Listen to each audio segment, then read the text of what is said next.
Bonjour, Gilles Mestre, président de Gastrovo, 45 ans, papa de 2 filles.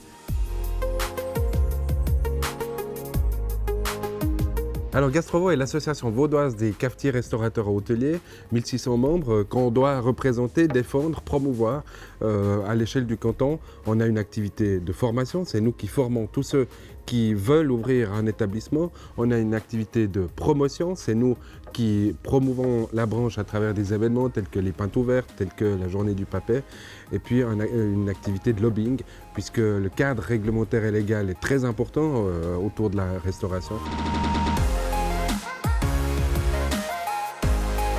J'ai eu l'occasion en 2011 d'être approché par l'ancien président de Gastrovo, Frédéric Kenny, qui m'a dit « Gilles, on cherche un directeur adjoint parce que le directeur va s'en aller, on aimerait faire une transition en douceur. » Donc 2011, directeur adjoint, 2015, directeur et 2 ans après, sauf erreur, président de Gastrovo. C'est un poste élu, donc tous les 5 ans. Et je suis au terme des 5 premières années. Je dois être élu dans quelques jours. J'espère que la confiance des membres sera là, de façon à pouvoir encore œuvrer pour la branche pendant 5 ans.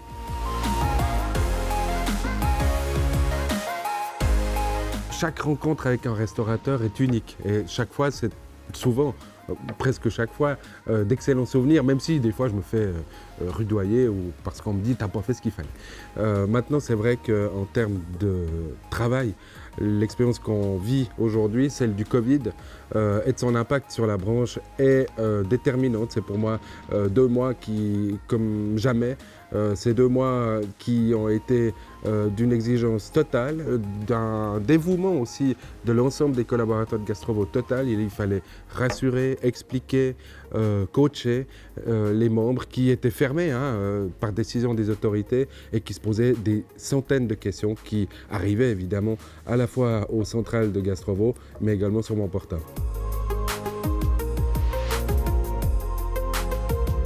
Cette thématique de l'environnement tient particulièrement à cœur de Gastrovo, mais généralement de la branche.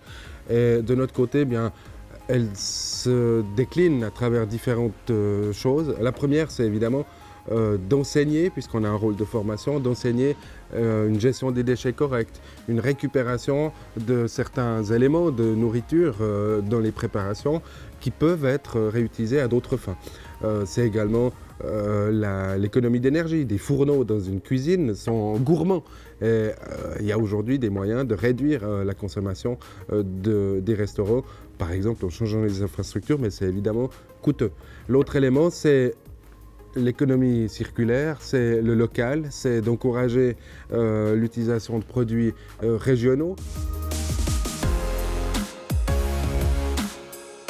Alors, le défi immédiat, c'est de réussir la reprise et d'éviter que trop d'entreprises restent au bord de la route et de collaborateurs aussi, parce qu'il y aura vraisemblablement des licenciements, il y aura sans doute des entreprises qui ne vont pas pouvoir faire face à l'ensemble des charges fixes et difficultés qui sont les nôtres aujourd'hui dans ce contexte de Covid.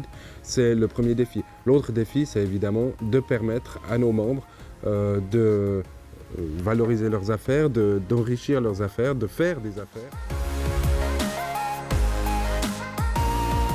Ce qu'on peut souhaiter à Gastrovo, c'est d'être inutile. Parce que si Gastrovo est inutile, cela signifie que les entreprises fonctionnent, qu'elles n'ont pas besoin d'aide, qu'elles sont bien formées et que finalement, l'accompagnement qu'on doit leur fournir n'est pas utile. Alors c'est un peu paradoxal et finalement, c'est le mieux que je peux souhaiter à notre économie.